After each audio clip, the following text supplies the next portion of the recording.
예, 시간은 30분씩 2시간 하겠습니다. 자, 마태복음 26장 47절, 아까 그 몽치 잠깐 설명을 하다가 마쳤고, 칼과 몽치라고 해서는 사실은 군사무기죠. 그때 당시로 해서는. 그런데 예수님을 이렇게 무슨 사회의 어떤 중한 범법자를 다루듯이 이렇게 군사무기로 무장을 한 그런 하속들을 보냈다라는 걸 알 수가 있어요. 이제 예수님을 잡아가는 의도가 벌써 여기에 감춰 있는 것이죠. 예수님께서 지휘자들을 대표하는 베드로에게 일어나라 함께 가자.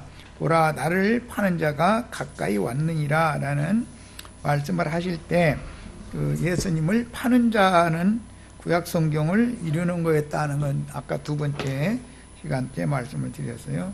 그 사람은 사도의 직무를 버리고 제 곳으로 간 사람이었었죠. 이것은 구약 성경에서 장자의 명분을 경홀히 여기고 그 팥죽 한 그릇에 장자의 명분을 야곱에게 팔았던 에서에 대한 그 예언이 이렇게 이루어지는 것이다.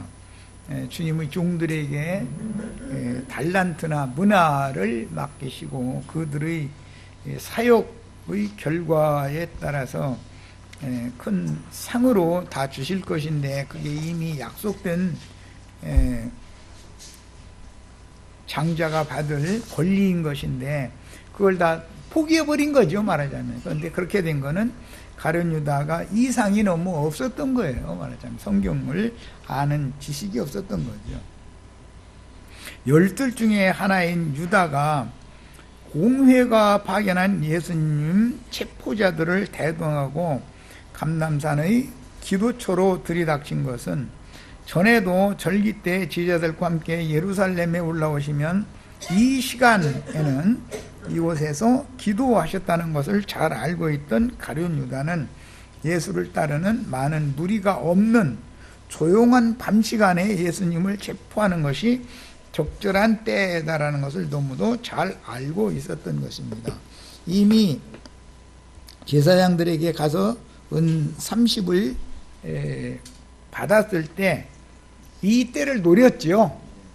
제사장들이 이번 명절에 잡아서 죽이고 싶지만 그들이 원하지만 이 명절에는 피해서 하자. 왜?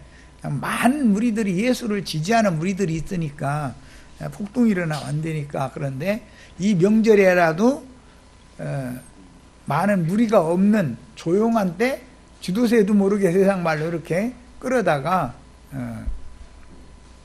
당신들이 원하는 뜻을 이룰 수 있다라는 걸 가룟 유다는 다 알고 있었기 때문에 이 밤에 잡아가도록 이렇게 다 연락이 된 거였어요.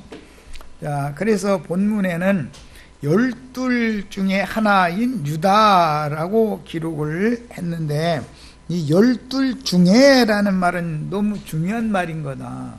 이스라엘 12지파 중에라는 말과 같은 뜻이고 이스라엘 총회 중에 마땅히 있어야 되는 이스라엘 총회 중에 있어야 되는 사람인 것이고 특히 12지파장들 중에 하나였었다라는 뜻이기 때문에 신약의 표현대로는 사도의 직무가 있었다 그에게도. 그런데 사도의 직무를 버리고 제 곳으로 갔다. 사도행전은 이 단락 말씀을 표현을 그렇게 했죠. 요한은 유다가 예수님의 생애에서 마지막 만찬 때 떡 조각을 받은 후 나갔고 곧 밤이 되었다고 기록하여 야곱이 야복나루 이편에서 밤새도록 여호와의 사자와 씨름하다가 새벽에 환도뼈를 치시니 절면서 요단을 건넜을 때 해가 돋았더라라는 말씀과 같은 맥락의 상황을 기록하여 어둠의 권세가 지금 역사하기 시작하는 거고 닭이 2번 울면 해가 돋는 거죠. 그럼 베드로가 새날을 지금부터는 살게 되는 거죠. 이제 거기에 맞춰서 지금 기록이 된 거기 때문에 신약 성경을 해석할 때는 반드시 구약 성경이 말하고자 하는 의도를 알아야 되는 거다 하는 거예요. 그러니까 뭐 여러 번을 내가 이런 걸 강조를 할 때 학문적으로 무슨 뭐 문법이 어떻고 뭐 단어 사전이 어떻고 이런 걸로 이 성경을 해석할 수 있는 게 아니라는 거죠. 그러니까 성경이라는 건 모두 계시로 돼 있기 때문에 유다는 사전에 대제사장들과 장로들의 공회에게 스승을 팔아 넘기기로 약조할 때 이미 대가를 받았고, 예수를 따르는 무리가 없을 때를 엿보다가 밀란을 일으키지 않고 예수를 체포할 수 있을지를 대적자들에게 알려주려 나갔다가 어둠이 적당할 때, 이제 밝은 낮이 오면 또 안 되죠. 어둠이 적당하게 내려서 누가 누군지 잘 분간하기 어려운 때쯤에서 지금 이렇게 들이닥친 거예요. 이때 대제사장들과 백성의 장로들에게서 파송된 무리는 곧 산헤드린의 서기관들과 평의원들이었었고, 마태복음에는, 누가복음에는 성전의 군관들이라고 되어 있고, 요한복음에는 바리새인들의 하속들이다, 요한복음에는 성전의 경비대에 속한 군병들이다, 이렇게 표현을 했어요. 이들은 어쨌든 대제사장의 하속들, 종무리들인 것이죠. 대제사장에 의해서 급료를 받는 성전을 지키는 경비병들인 거예요. 또 뭐 물론 대제사장의 그 관저도 이렇게 보초도 쓰고 해서 지키는 자들이죠. 자, 이제 48절입니다. 예수를 파는 자가 그들에게 군호를 짜 이르되 내가 입맞추는 자가 그이니 그를 잡으라 한지라. 군호라는 게 뭔 말인지 아시죠? 짐작은 다 하실 거예요. 군대 가면 매일마다 암호가 있죠. 지령이 내려죠. 어떤 사단이나 대부분 이제 사단별로 암호가 지령이 내려와요. 그날 그럼 이제 보초소로 갈 때 암호를 전임 보초 쓴 사람한테 받아가지고 나가는, 암호 잊으면 큰일 나는 거죠. 어디를 군부대에서는, 전방부대에서는 출입하려면 각지마다 초소가 다 있고 딱 총 들고서 암호를 여기서 뭐라고 하면 저쪽에서 답변할 줄 알아야 그거 모르면 못 가는 거죠. 그냥 잘못하면 사살당하는 거죠. 물음으로 오면은. 이제 그러면 동작 그만해서 이제 동작을 멈추게 만드는데, 움직이는 동작을 그때 암호를 모르면서 움직이는 동작하면 죽는 거죠. 그건 사살을 해도 되게끔 돼 있으니까.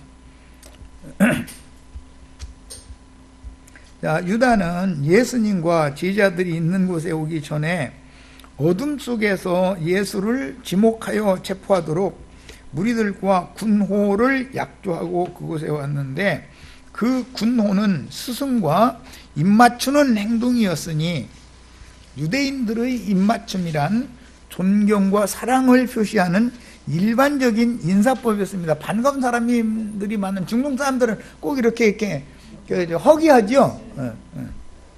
근데 우리나라 사람들은 미국에 가면 갑자기 여자들도 막 와서 이렇게 허기하러 오면은 막 당황하죠. 우리나라 사람들한테는 익숙하지 않잖아요, 그게.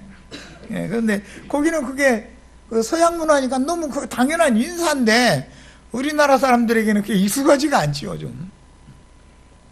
악수 정도야 뭐 다 그냥 편하게 할 수 있지만, 막 이렇게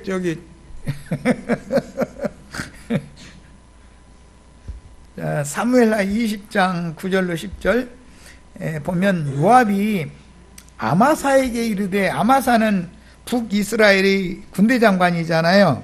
요압은 남유다의 군대 장관이고,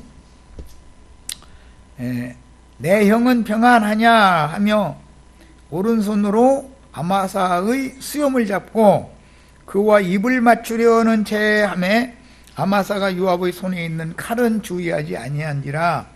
요압이 칼로 그의 배를 찌르매 그의 창자가 땅에 떨어지니 그를 다시 찌지 아니하여도 죽으니라. 이렇게 해서 이제 말하자면 인사하는 채 입 맞추면서 암살을 한 거죠, 말하자면. 자, 열왕기상 2장 5절로 6절, 이제 다윗 왕이 솔로몬에게 유언을 남기는 말이에요. 스루야의 아들 요압이 내게 행한 일 곧 이스라엘 군대의 두 사령관 넬의 아들 아브넬과 예델의 아들 아마사에게 행한 일을 아브넬에게 한 거는 다윗 왕이 다시 돌아오라고 하는 것처럼 기별을 보내가지고 아무 생각도 없이 왔는데 이렇게 암살을 했죠. 그런데 백성들이 볼 때는 다윗 왕이 아주 뭔가 사람을 죽여도 정정당당하게 공개적인 재판을 하고 이런 죄가 있으니까 죽인다 이런 식으로 당당하게 해야 되는데, 그때 다윗 왕은 북왕조의 10지파와 화친을 하기 위해서 애를 쓰는 정책을 하던 중이었잖아요. 그런데 이 요압이 이것을 이제 세방을 놓은 거죠, 말하자면은. 그리고 지금 아마사 이야기는 암살을 이렇게 이제 인사하는 것처럼 해가면서 암살을 했어요. 이게 북이스라엘의 군대 장관 둘을 요압이 이런 식으로 죽인 거죠. 자, 그것을 이제 솔로몬에게 상기를 시켜가면서 그가 그들을 죽여 태평시대에 전쟁의 피를 흘리고 전쟁의 피를 자기 허리에 띈 띠와 바레시는 신에 묻혔으니 네 지혜대로 행하여 그의 백발이 평안히 스올에 내려가지 못하게 하라. 이 스올, 구약 성경에는 스올이라고 이제 하고 신약 성경에 하데스라고 그러죠. 이 스올이라는 말은 음부라는 말이에요. 사후세계에 영혼이 내려가는 곳이라고 이해하고 있었어요. 스올이라는 거는.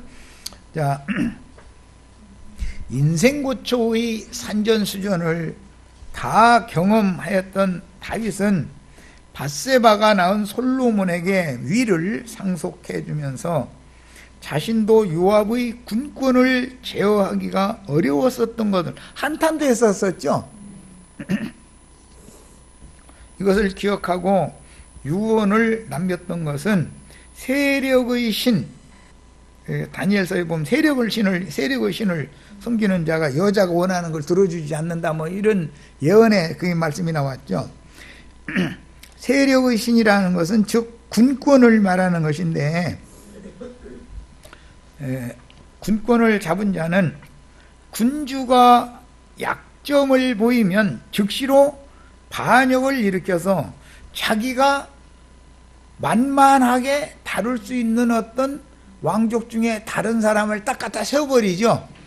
그런데 그 왕은 이 자기를 왕위에 앉혀놓은 군대 장관한테는 꼼짝도 못하는 거잖아요. 그러니까 이제 실제적인 왕 노릇을 지가 다 해버리는 것이죠. 이런 짓을 능히 한다라는 것을 다윗 왕은 다 알고 있었다. 그래서 이 사람은 솔로몬이 뭔가 허점을 보이면 당연히 다윗의 많은 아들들 중에 다른 아들을 로봇 왕으로 이렇게 갖다 딱 왕위에다가 허수아비 왕으로 앉혀놓고 모든 권력을 저 죽는 날까지 휘두를 짜다라는 것을 다윗 왕은 늘 염려하고 있다가 솔로몬에게 그걸 딱 갖다 귀뜸을 지금 해주고 유언을 남기는 거예요. 이해 충분히 하실 수 있죠.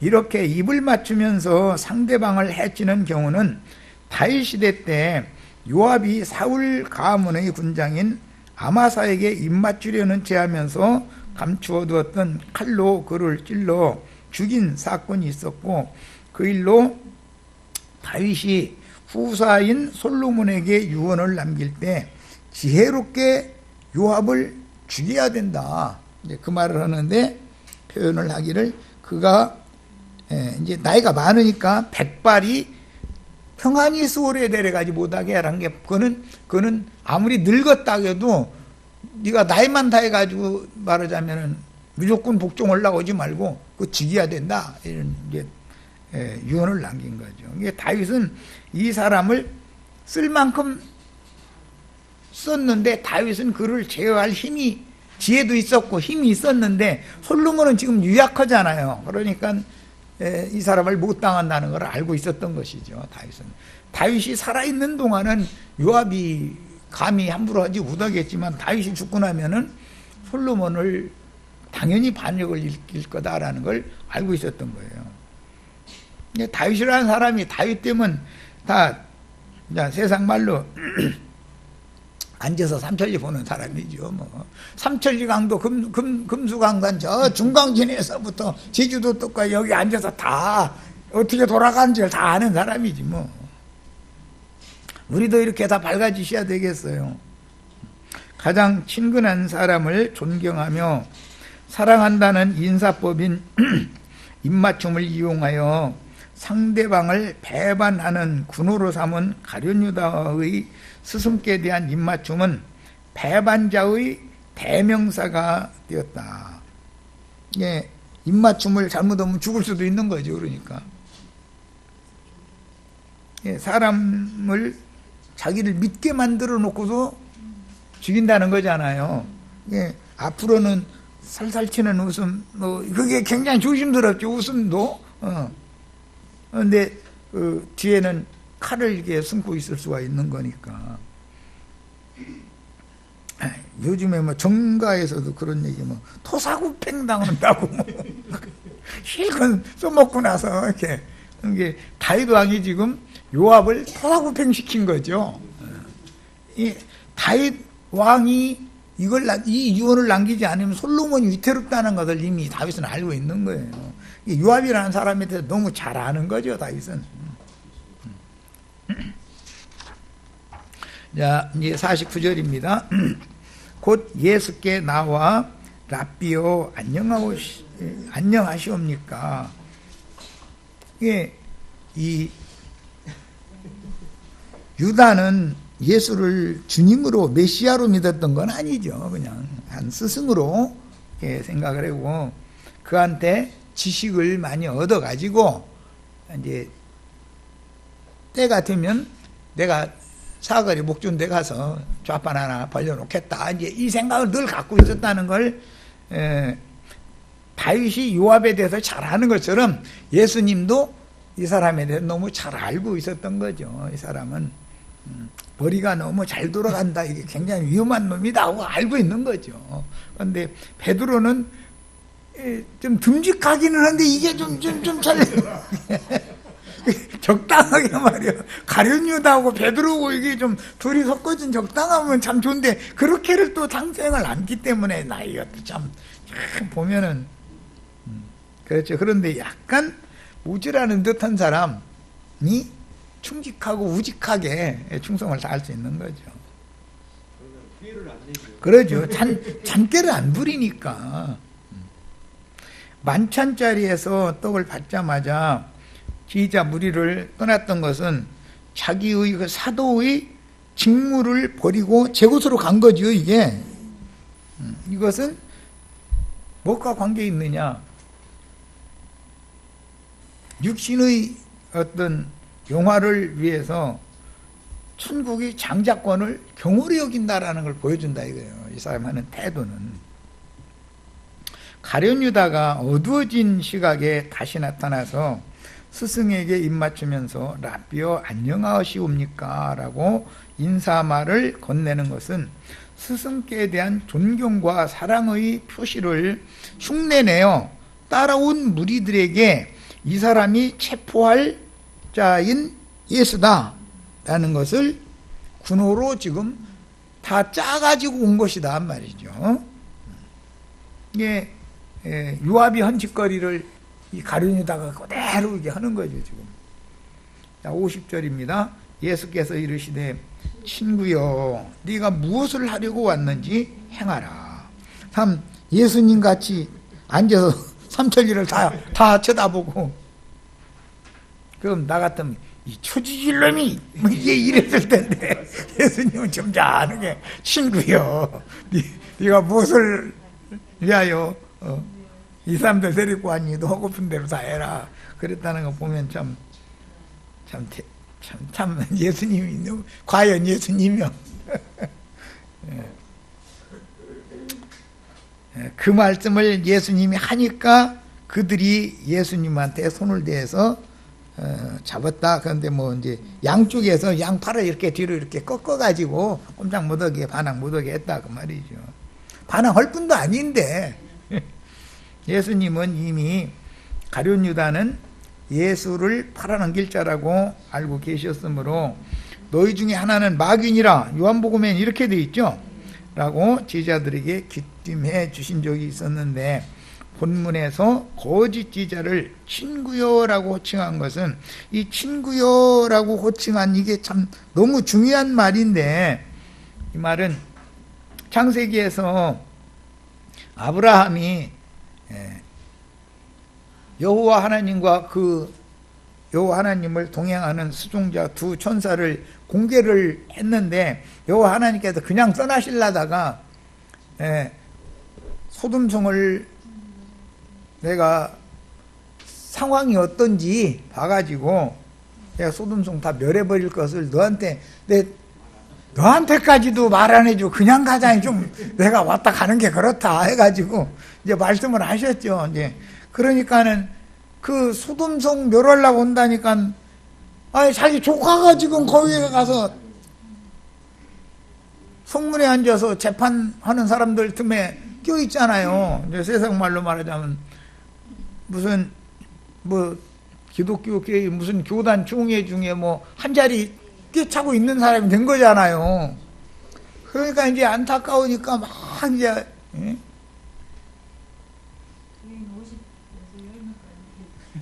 아니 거기에 의인이 있는데도 불구하고 다 심판해버리면은 그게 하나님이 공의로운 하나님이 되겠어요? 그러니까 어이 그 의인이 있으면 내가 심판하면 안 되지 이러시니까 이제 그러면 그렇지 하고 이제 하나님이 이제 아브라함한테 한껏 낀 줄 알고 몇 명이면 되겠냐 해가지고 그냥 막 10명까지 줄었죠.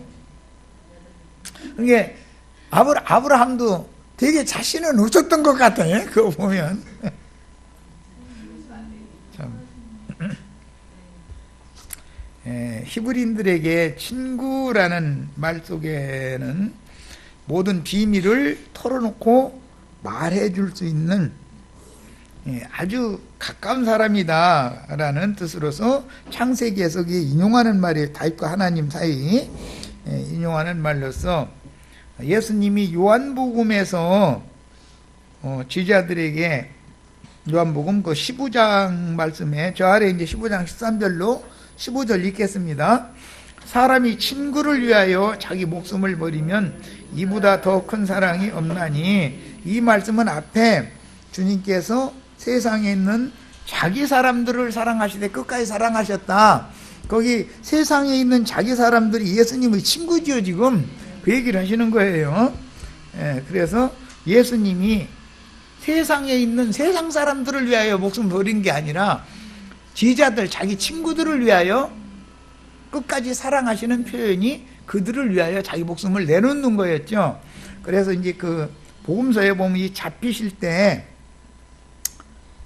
너희가 잡고자 하는 자가 나니까 여기 나와 함께 있는 이 사람들은 다 가게 놔주어라 해가지고 그렇게 했기 때문에 다 도망갈 수가 있었던 거죠. 만약에 이 예수님 잡아가는 사람들이 그 자리에서 예수님 혼자 잡혀가지 않고 아무데도 안고 있으면 그들도 다 잡아갔을 거 아니에요. 동료들을 다 잡아갔을 거 아니에요. 그런데 제자들은 그래서 피신을 하게 해준 거예요. 그래서 다 무사히 다 도망을 갈 수가 있었던 거죠. 자, 그것이 친구를 위하여 목숨을 버리는 거였어요. 너희는 내가 명하는 대로 하면 곧 나의 친구다 그랬어요.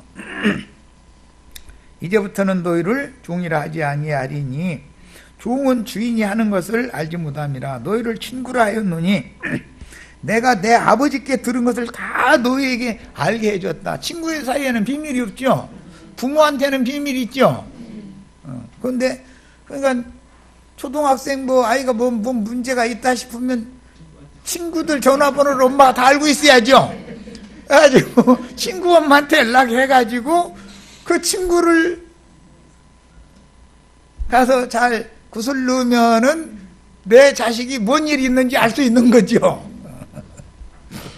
자, 본문에는 네가 무엇을 하려고 왔는지 행하라라고 기록됐으나 마가복음에는 없고 누가복음 21장 48절에는 유다야 네가 입맞춤으로 인자를 파느냐 이렇게 말씀하셨는데, 오늘 말씀에서는 네가 무엇을 하려고 여기에 왔느냐, 너 하고자 하는 것을 행해라.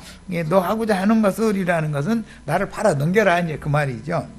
자, 가룟 유다가 주님께서 축사하신 떡을 받고 나갈 때 이미 오늘 밤에 유다는 자신을 잡고자 하는 자들과 밀통하여 성경 예언들을 실행할 것이라는 것을 알고 계셨고, 기도를 통해서 응답을 받았으므로 이 밤에 이루어야 할 일들을 담담하게 받아들이므로 인자의 뜻을 부인하고 아버지의 뜻에 자신을 복종시키고 계신 것입니다. 이것이 자기를 부인하고 나를 따르라라는 본인 것이죠. 이게 순종의 본이죠.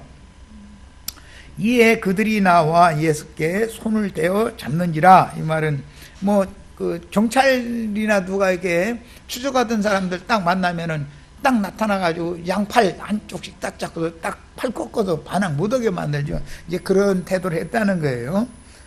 그런데 여기서는 이제 손을 대서 잡았다라고 표현을 했기 때문에, 그때 상황을 이해를 하셔야 돼. 이때 성전 수비대에 의해서 예수께서는 아무런 저항 없이 결박당하셨으니 주님은 이미 죽음의 권세를 이기셨으므로, 뭘로 이겼죠? 기도로 이겼죠.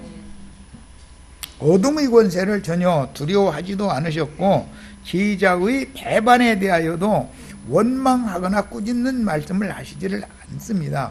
주님은 이미 이렇게 이 일이 이루어져야 된다는 걸 다 각오가 돼 있는 거죠, 지금. 자, 51절로 이제 54절입니다. 예수와 함께 있던 자 중의 하나가 손을 펴 칼을 빼어 대제사장의 종을 쳐. 여기 대제사장의 종, 그 사람은 여기엔 이름이 안 나왔지만 요한복음에는 말고라는 이름이 나왔죠. 그런데 종을 쳤는데 손으로 잡으려고 했으니 손을 쳐야 되네. 왜 귀를 떨어뜨립니까? 귀를 떨어뜨리니, 이에 예수께서 이르시되 네 칼을 도로 칼집에 꽂으라. 칼을 가지는 자는 다 칼로 망하느니라. 이건 이제 이스라엘 사람들이 대대로 내려오는 격언이기 때문에 그때 당시 이스라엘 사람들은 다 하는 말이에요. 칼을 갖는 자는 칼로 망한다. 이건 이스라엘 사람들이 조상 대대로 내려오는 격언이었기 때문에. 그런데 그 격언을 지금 이 밤에 제자들에게 그 말씀을 딱 적용을 해서 가르치는 거예요. 너는 내가 내 아버지께 구하여 지금 12군단 더 되는 천사를 보내시게 할 수 없는 줄로 아느냐. 내가 만일 그렇게 하면 이런 일이 있으리라 한 성경이 어떻게 이루어지겠느냐 하시더라. 그러니까 주님은 지금 모두 구약 성경에 예언된 성경이 이루어지는 것에 모든 것을 초점을 맞추고 계시죠. 아버지의 뜻에 맞추는 거예요, 모든 것을. 그러니까 대제사장의 이제 종을 쳐서 그 귀를 떨어뜨린 이야기는 요한복음에는 말고라고 되어 있고, 말고는 지금 이 대제사장의 하속들, 즉 대제사장의 종들을 대표하는 종이니까 청지기 종이라고 그러죠. 이런 경우를. 이게 그 성전의 군관들을 지휘하는 지휘자인 것이죠, 사실은. 자, 이렇게 대비하는 것은 주님의 12제자의 대표자가 지금 베드로죠. 그런데 둘 다 뭔 일이 있으면 앞에 나서서 설치기를 좋아하는 사람들이죠. 베드로도 두꺼우면 앞에 나서서 설치잖아요. 지금 예수님 잡는데 대제사장의 종, 청지기 종도 지가 그 데려온 사람들이 앞잡이니까 설치는 거 아니에요, 지금. 그래서 둘이 설치는 사람끼리 지금 붙은 거예요, 이제. 양편의 종들끼리 붙은 거죠, 지금. 금방 30분이 되버렸네. 자, 조금만 더 읽겠습니다. 누가복음 22장 49절 51절 읽고 잠시 쉬었다 하겠습니다. 그의 주위 사람들이 그 된 일을 보고 여짜오되 주여 우리가 칼로 치리까. 여기 보면 제자들 전체가 칼로 이 사람들과 대적해서 대항을 할까요? 라고 물었다는 거예요, 지금. 그런데 다른 복음서에서는 제자들이 다 그랬다고 돼 있지 않고 베드로만 혼자 칼로 이렇게 대항을 했는데, 이게 말하자면 옛날 그 중국 무술 뭐 이런 거 보면은 어떤 전쟁을 할 때는 이쪽 부대의 장수와 저쪽 부대의 장수가 한 가운데 딱 나와서 둘이 이게 겨루고죠. 그래가지고 깨끗이 장수가 치면은 군대를 물리고, 진편에서 그렇게 하죠. 여러 사람, 이제 많은 사람 피를 흘리지 말자.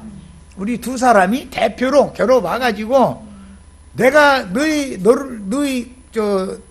군대 장관을 이기면 너희가 뒤로 물러가고, 그 대신 서로 이제 죽이지는 않는 것이죠. 그 자리에서는 죽이지는 않고, 이제 지면은 진 것이 판결이 나는 거니까, 이제 그렇게 해가지고 피를 흘리지 않는 전쟁을 해도 그런 이제 전쟁을 하는 경우가 상당히 많죠. 특히 뭐 우리 자매님들이라 뭐 그런 걸 잘 읽었는지 모르겠는데, 삼국지연의 뭐 이런 거 읽어보면 뭐 이렇게 장수들끼리 나와서 먼저 뭐 몇 탑을 겨뤄봤던 게, 칼을 몇 번을 부딪혀 보면 상대방의 힘이, 팔 힘이 어느 정도인가, 창과 칼을 얘를 몇 번 부딪혀 보면 그 몇 합이다 그러는데 둘이 이렇게 만난다 이 말이죠. 부딪힌다 보면은 상대방의 힘이 나의 힘보다 더 강하고 세다는 걸 알으니까, 그러면 내가 진 걸로 한다. 그렇지 않고 대적하면은 잘못도 못해 아주 죽이지는 않지만 병신을 만들어 놔버리니까, 그렇게 하죠. 그런 이제 내용들이 그 전사에 보면, 이제 고대 전사에 보면 그런 게 많이 나오죠. 그런 경우와 같은 거다. 그러니까 지금 주님의 제자들을 대표해서 베드로가 탁 나서고, 그쪽 대제사장의 종들의 그 지도자, 그 말고라는 사람이 대표로 딱 나서서 몇 탑을 겨뤄보는 거예요. 그 사람도 맨손으로 온 건 아니잖아요. 그 사람도 칼과 몽치를 들고 있는 무리의 인도자였지. 이제 그런데 대표로 지금 이제 한번 해본 거예요. 자, 그 다음에 18장 10절로 11절까지 읽겠습니다. 이거 해야 되겠네. 누가복음 22장 50절 이거 읽어야 돼. 중요하기 때문에. 그 중에 한 사람이 대제사장의 종을 쳐. 그런데 그 중에 한 사람이 베드로였죠. 오른쪽 귀를 떨어뜨렸다. 하필이면 쳤는데 그 밤에 뭐 내가 이 귀 베야지 한다 해도 귀만 이렇게 베고, 이런 것도 참, 아니 몸을 찌르는 건 쉽지만 어떻게 귀를 그 밤에 보이지도 않는데 그 귀를 싹둑 잘라서 떨어뜨립니까? 이런 것도 지금 이제 말하고자 하는 의도가 감춰져 있는 걸 알 수 있는 거예요. 그런데 주님이 이것을 참으라 하시고 그 귀를 만져서 낫게 하셨다. 이제 그랬어요. 요한복음 18장 10절로 11절 읽고 마칩니다. 이에 시몬 베드로가 칼을 가졌는데 그것을 빼어 대제사장의 종을 쳐 오른편 귀를 베어버리니 그 종의 이름은 말고라. 이렇게 이름이 나와 있어요. 요한복음에는. 예수께서 베드로더러 이르시되 칼을 칼집에 꽂으라. 여기서는 칼을 가진 자는 칼로 망한다 이 말씀한 게 아니라, 아버지께서 주신 잔을 내가 마시지 아니하겠느냐 하시니라. 이렇게 표현을 하였어요. 일단 여기까지서 일단 마칩니다.